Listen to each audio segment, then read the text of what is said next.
we're doing a really good job. We're doing a lot of really good things, and we're only going to get better. So right now we're developing our culture in our room and seeing really who's going to step up. When I asked you about that at the Rose Bowl, you included CJ in that group.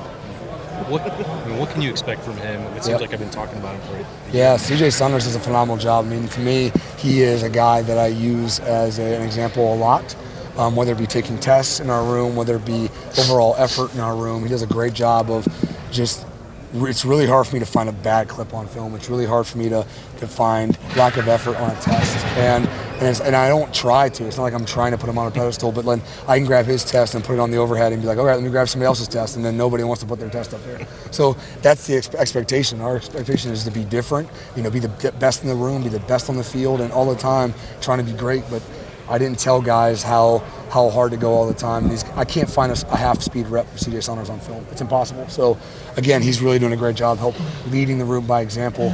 Needs some more guys to still step up and command, but we're doing a really good job. Brian, do you find this time I feel like you were in this, maybe not even a year ago, in this interim prove yourself position, but between the way that those receivers produced last year and some of the guys you've been bringing in recruiting, I mean, do you feel like you've gotten off to the fast start that it seems like? I just am focused on doing my part. And then what does that mean? I mean, to me, I don't just limit that maybe in my room. I love getting relationships with the DBs and the D linemen and really getting to know everybody on the team. So that's really my only approach. I think it helps within the room, outside the room, but I'm really not focused on how necessarily I'm doing per se. I'm just really worried about the guys in the room and how personally maybe I can do better and how I can add more value to our team and our staff. Are you looking for 3 or 4 starters? Are you looking at depth, all of the above? I'm not really looking at anything. I think that the film's going to tell me what I need to do, and in the end I'm responsive.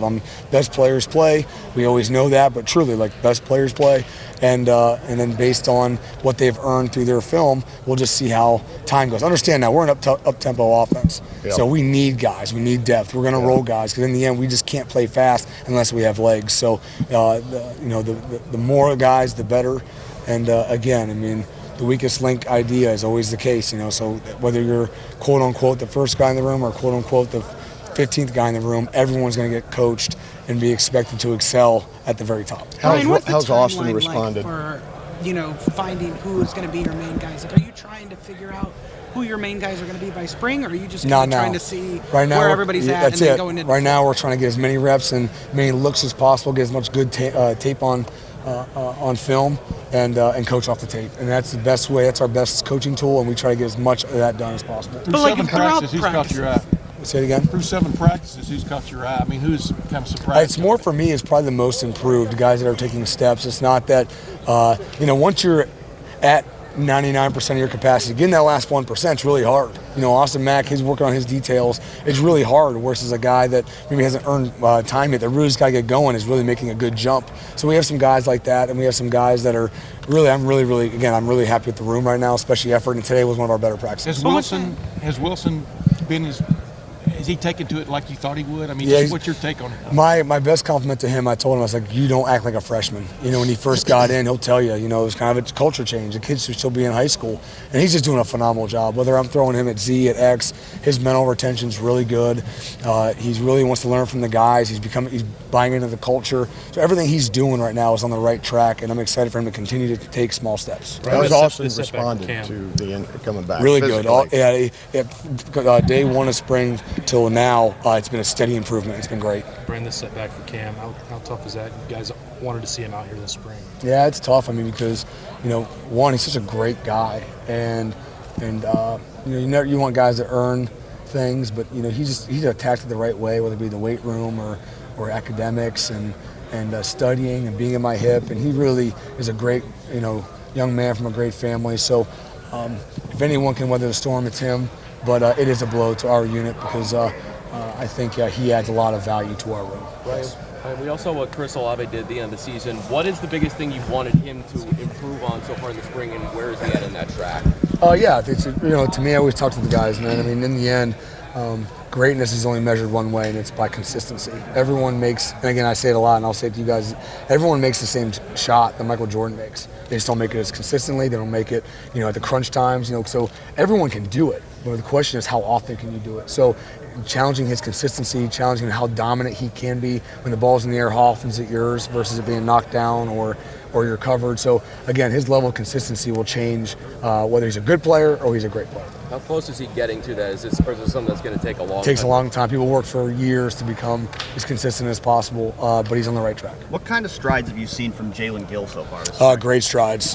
He's one of the guys that I've made probably the biggest jumps. He's playing fast. He's in my hip. He wants to learn and learn.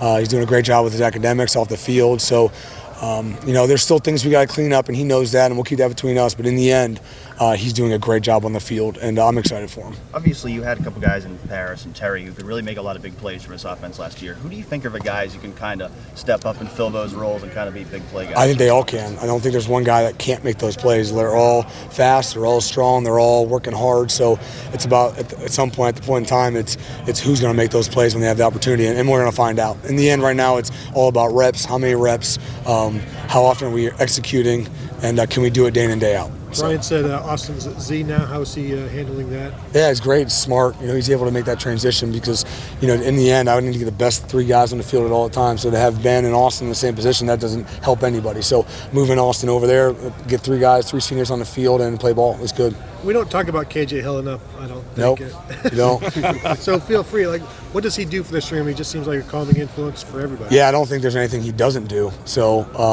to me, he's not going to be a Paris Campbell burner, but there's a lot of things that he does that Paris maybe didn't do. And he's being a great leader. He's growing up, and I think that, it's an absolute pleasure, and we are blessed to have him back this year. And I'm glad that he came back to not only lead this group, stay on my hip, and just get better. So KJ Hill is a phenomenal spot, and he's a staple right now in our receiver room. And it's always fun, I'm sure, for you to see guys go to the NFL and get drafted. When he came back, was there a little?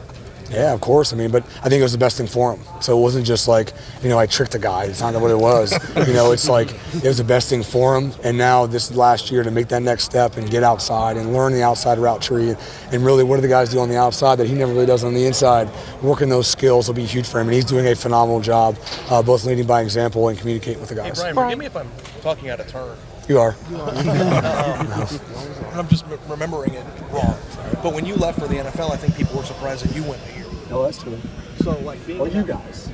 Most maybe other people. Yeah, I don't know. I wasn't involved in the decision. No, it was. What do you remember about that? And does that give I you remember, a unique perspective? Yeah, when you're for talking me. to a guy like Yeah, for me it was. I had my blessings of my coaches, and that's what I needed. I didn't need any blessings from anybody outside the building.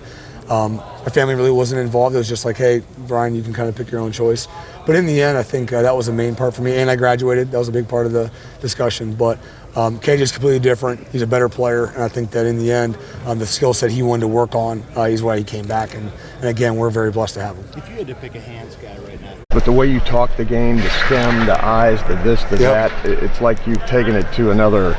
Where did you learn that approach? I guess I learned everything from experience, but every foundation was always built from Coach Hazel. Coach Hazel, he changed my life and how he approaches the game and how he got me thinking, and so I try to do the same with these guys. I had the same approach. Hopefully, he would agree. I'm trying to take it to another level, but again, combination of what Coach Hazel taught me, what he taught Coach, what he taught Ted Ginn and Santonio Holmes, and you go down the list, Anthony Gonzalez, myself, and then with things I learned over the last 10 years, and I added to it, and so that's kind of the philosophy. How different does it feel to not have those three veterans right now? Oh yeah, it's definitely different. That's why when they left, I cried literally. So, one from a culture standpoint and a relationship standpoint, how we've gotten to know each other, and I'm sure I'm gonna do it again this year. But we're developing right now, and it's a lot of fun.